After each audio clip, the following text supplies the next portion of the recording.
L'Ukraine est au centre d'une intense semaine diplomatique. La vice-première ministre ukrainienne était en déplacement au siège de l'OTAN à Bruxelles.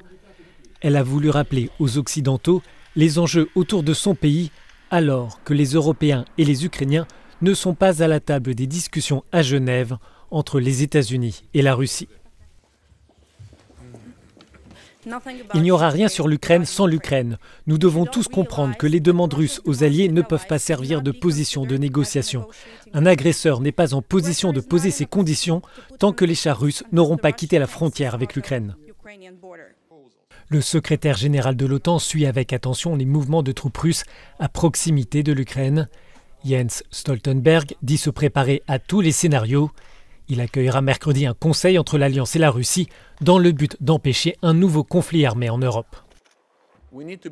Nous devons nous préparer à ce que la Russie choisisse une nouvelle fois d'avoir recours aux armes et à la force, de choisir la confrontation plutôt que la coopération.